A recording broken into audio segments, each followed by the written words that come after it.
Yani Mehmet Akif Ersoy İlkokulu'na gidiyorum. 9 yaşındayım. 4. sınıf öğrencisiyim. Aynı zamanda Türkiye'nin en genç yazarıyım. 5 tane hikaye kitabım var. Şu anda 3 tanesi baskıya hazırlanıyor. 2 tane hikaye kitabım da şu anda baskıdan çıkmış halde.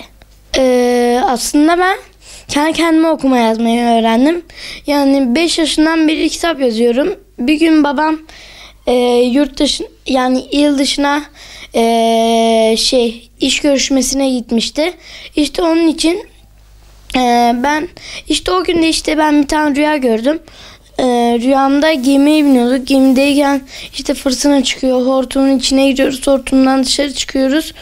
İşte fırtına falan çıkıyor. Köpek balığı saldırısı oluyor. Öyle bir rüya gördüm. Sonra ben onu hikaye yazmaya karar verdim. Babam da aynı zamanda kitap yazıyor. Onun da hatırladığım kadarıyla 6-7 tane kitabı var.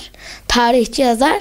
İşte o kitap yazarken ben de ondan etkilendim. Yani kitap yazmasına bakarak ben de ona göre dedim ki ben niye kitap yazmayayım.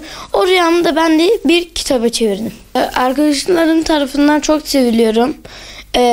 Sınıfta başkanlık yaptığım bile oldu yani.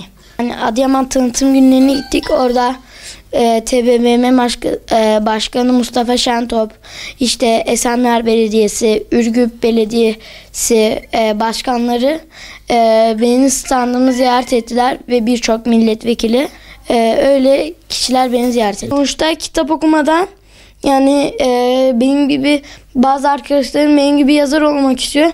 Buradan onlara da söylemiştim. Kitap okumadan yapamayız. Çünkü ben yani kitap okumadan örneğin Gizemli Orman'la Kahraman Denizci hikaye kitaplarımı yazamazdım. Zaten ben hem babamdan hem de kitaplardan etkilenerek yazdım bu hikaye kitaplarımı.